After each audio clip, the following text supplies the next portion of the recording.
Speaking of condiments, or not anymore. Our game of the week.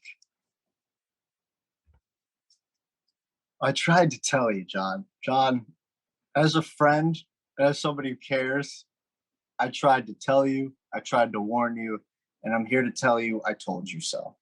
Mitch Trubisky, and that Pro Bowler guy, huh? That alternate Pro Bowler, yeah, he's really the guy.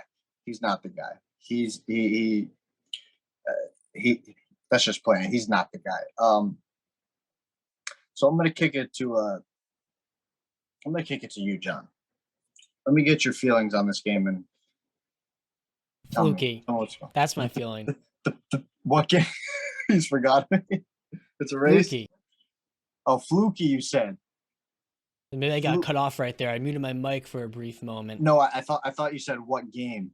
So all three of us have spoke at volume about the Patriots' limitations on offense. I've been one to call them offensively challenged. And I've even poked some fun when Brandon was alluding to Bill Belichick when the year ends, if this team gets knocked out yet again in the first round, or God forbid they miss the playoffs, Robert Kraft brings him to his office and says, hey, look, dude, this has to stop. You need to actually get this quarterback you took in the middle of the first round some legitimate receiver help because Devontae Parker is not cutting it.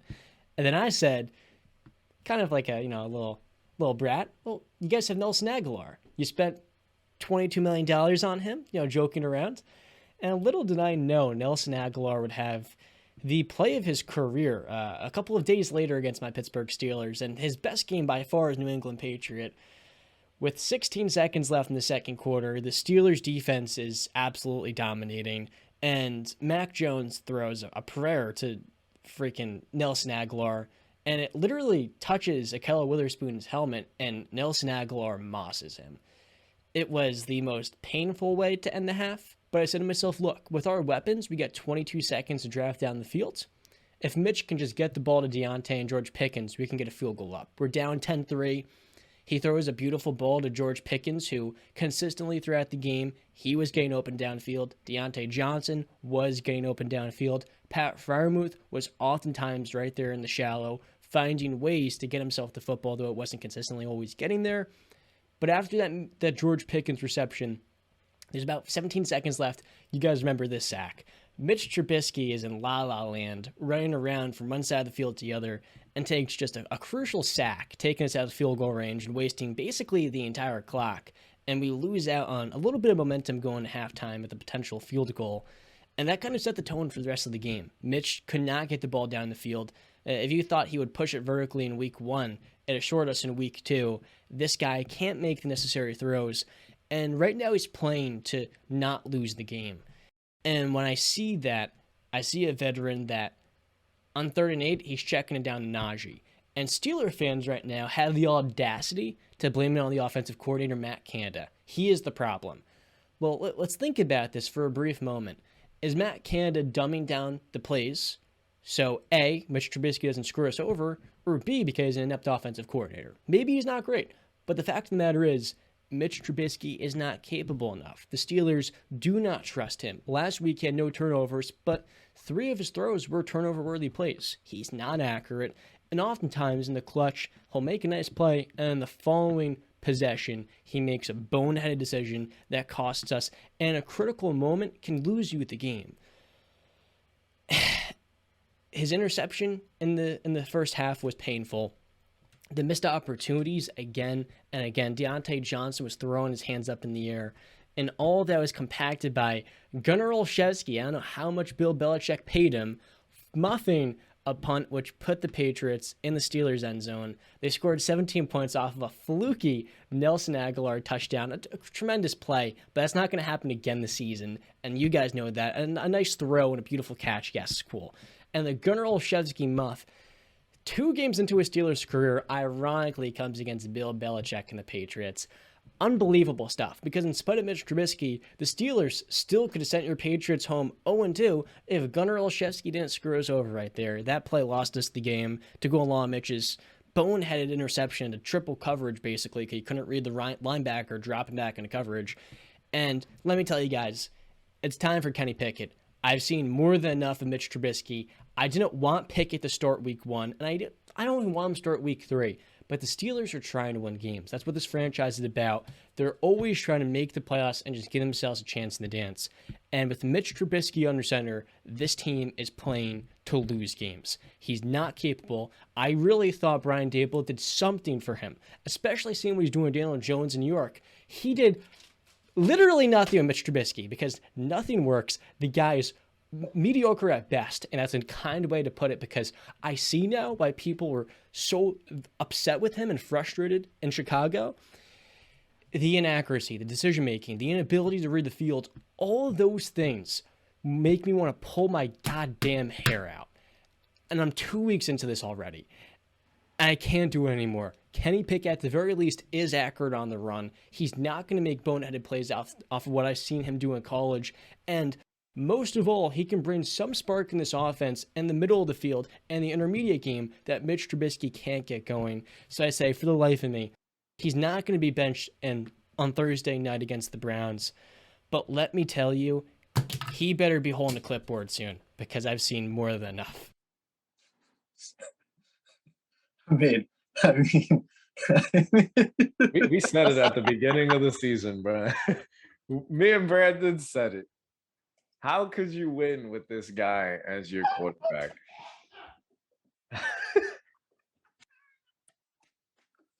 Brandon, the floor is yours. Oh, man. All right, on a serious note. I don't think Pickett will start week 3 just because of the short week. There's a chance you see him maybe in the third quarter, fourth quarter. I think week 4 will probably be the best option to start him, because you know what you're going to get with Mitchell Trubisky. I mean, he is what he is. He is what we all thought he was, and he's a below-average quarterback who should be a career backup. He can come in, maybe make a spark play, win you a game if your franchise quarterback's out, whatever, blah, blah, blah. You got to find out what Kenny Pickett is, because he right now holds the future in his hands, and if he doesn't pan out, John talked about purgatory last week. You're not going to be in purgatory. You're going to be in the dumps, basically, because you're not going to have your quarterback, and you're going to be like all the other teams, the guys that go on from their franchise quarterback trying to find their next franchise. Not everybody is Joe Montana to Steve Young, Brett Favre, Darren Rodgers, et cetera, et cetera. But now to talk on the Patriots and this game. So 2-1 turnovers in favor of New England. That's a winning recipe. What's not a winning recipe is 7 penalties for 55 yards to Pittsburgh's 3 for 20. We got to tighten things up. People need to start playing better, playing smarter, do your job. Pittsburgh won the time of possession, 33 minutes to New England's 26 minutes. Thank God for Deontay Johnson. Yeah, I'll get to that. Minus the penalties and the pick from Mac, this is a recipe for success for us. We played what the New England Patriots is trying to do, which is run the ball, play great defense, keep the score close, and let Mac, matriculate down the field and milk the clock so the ball's not in the offensive hands. Obviously, you guys won time of possession, but it's still close. That pass to Aguilar, while it was a good pass, it was an even better play on the ball by Aguilar. I did not think he had that in him. What a play. I think that might be the play of his career, and I think this might be the last time we hear from Nelson Aguilar, because I don't know if I see this in the future. Mac Jones and Jacoby Myers, they have a real connection, a legit one. Mac loves this dude. 9 catches for 95 yards. Jacoby Myers, while he doesn't find the end zone, he moves the chains. That's it. I could see him possibly having a big day one time this year where like a Brandon Marshall type game where he has like 18 receptions or something like that, where Mac just feeds him the ball. Our running backs did a good job. We had 21 for 118 yards. Big D Harris, 15 carries, and Ramondre Stevenson, 9. I like that. That's a recipe for success. That's mixing it up very nice. The O-line did a good job. Only didn't allow 1 sack. had 3 QB hits. I know, albeit TJ Watt, the reigning defensive player of the year, is out. We still did our job and went out there, and our offensive line is 0 sacks. 3 QB hits, though, you guys got on us. KB, Kendrick Bourne, he was used more, but not enough for my liking. He had 2 catches for 16 yards, 4 targets, and his other 2 catches, he basically made the play. I mean, one he caught for like 15 yards or something. It was called back with the David Andrews holding call. And the other one, he was wide open for like 15, 16 plus yards. He would have kept running with the ball for maybe 5 more, and Mac just missed him high. Again, I got to say, Matt Patricia, cut the S and put this guy on the damn field, all right? Because he makes plays, and you saw it. Every time he was on the field, he made a play.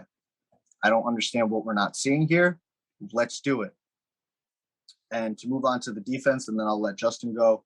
Our defense played pretty damn great. Held Pittsburgh to 243 total yards of offense.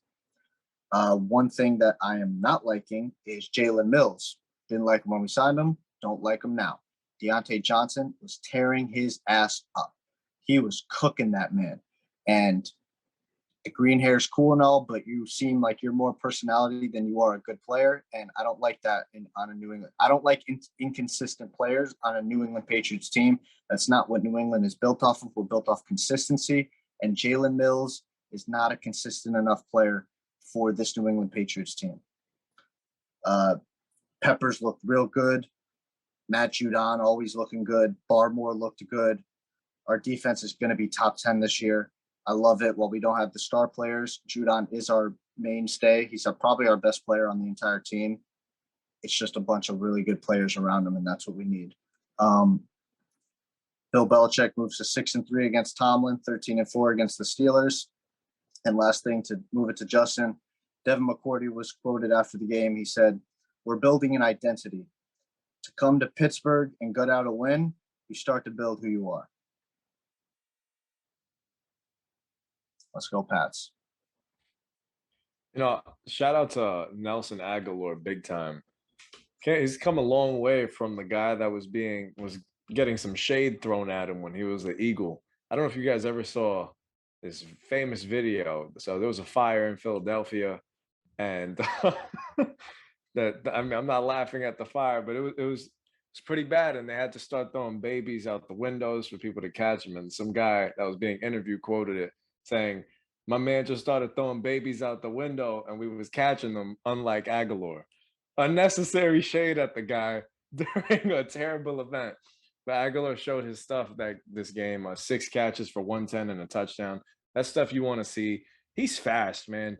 And if the New England offense can utilize him in a way, I would love to see him in the slot a little bit more, running some shallow routes, some digs, some crossing routes. Just get him crossing the field more, where we can really utilize that speed. And I'm not going to say he's going to be this guy, but it can be Isaiah McKenzie-ish, add a little bit of explosiveness to the offense. That'll be nice to see. I've always told BCAP I'm a big fan of Jacoby Myers.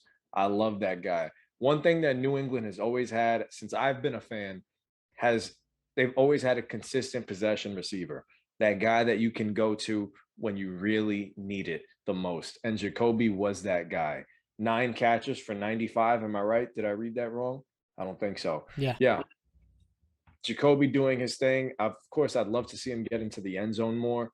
I feel like that's going to start to happen the more him and Mac continue to build this great connection that they have. I'm with you, BCAP. Kendrick Bourne still needs to be out there. He went from 2 snaps to 22, if I'm not mistaken, this week. Still need to see more. He's still explosive, because guess what? Devontae Parker is doing an incredible job imitating N'Keal Harry. An incredible job. And I love that. So do me a favor. Let's please get Nelson Aguilar on the field. I mean, not Nelson Aguilar, Kendrick Bourne on the field. We know what Devontae Parker is now. If you can't get the deep ball to him and he's not going to make the play on the deep ball, get him out of here. I'm sorry. Get your explosiveness in there. Kendrick Bourne needs to be out there. Yeah, I was going to touch on something else. And John, I'm sorry to break it to you, bro. Your buddy Mitch was never going to be that guy, and I know you knew that. Don't call my buddy. Don't call my buddy. He was your boy for a little bit. I know you knew he wasn't going to be the guy, but as a fan, and we all buy ourselves into this, the hope, the what if he has one of those years like he had in Chicago in his second season when it was Matt Nagy that became his head coach right away. You hope that you would see that version of Mitch, but guess what? Even that version of Mitch still didn't have the IQ to lead a team to new levels and new heights. Your best bet, Pittsburgh's best bet. And I'm with you guys on the short week. I don't think we're going to see Kenny Pickett unless it's an absolute disaster of a game that you have to throw him in there. But the chance already started. The chance already started in old, what once was called Heinz Field. The chance is starting for Kenny, and I could see it happening. If there's any time to bring him in, it would have been here. But since it's a short week, you bring him in against the Jets, go up against a backup in Joe Flacco. And even though the Jets are riding pretty high after this past weekend, that's still your best chance just to, get the gears turning a little bit. Throw him in there, see what you got in Kenny. We know what Mitch is. That's not going to change. Mitch is a great backup quarterback. Sure, keep him there. And I don't even, and you know what? You're right. You scoff at it. So I don't even know if he'd be a great backup quarterback, but maybe he's a backup quarterback. Yes, exactly. Thank you. One thing I want to say is that what's interesting is Nelson Aguilar had 6 catches, Jacoby had 9, and then the next guys are KB with 2, Damian Harris with 2, Humphrey with 1, and Stevenson with 1. So it's a little top heavy there. One really interesting thing is Hunter Henry, 1 target the whole game, Jonnu Smith, 3 targets. None of them got a catch. If we're paying them all that money, I want to see them on the field, and I want to see them producing. If not, then why the hell are they still on the team? That's a Nelson Aguilar's for to go off against my Steelers, of course, and then he'll come back to reality for the rest of the season. Yeah, he's going to come back. I don't see Nelson Aguilar having another game. I would much rather see KB in the game than Nelson Aguilar, because Nelson Aguilar is another one like Jalen Mills. He's too inconsistent of a player, and like I said before, New England Patriots culture is not built off of inconsistency. It's built off of consistency, and there's no place for that in New England. But yeah, moving on to Baltimore. Real quick. Go ahead. Speaking of consistency, Mike Tomlin is one that has really fallen in line with the identity in Pittsburgh of not making knee-jerk reactions. And that's why Kenny definitely won't be starting versus the Browns. There's no way. But you say to yourself, to start your career against 2 backup quarterbacks, and Jacoby Brissett, and then week 4, Joe Flacco, it was a pretty comfortable way for a 24-year-old that started over 4 years at school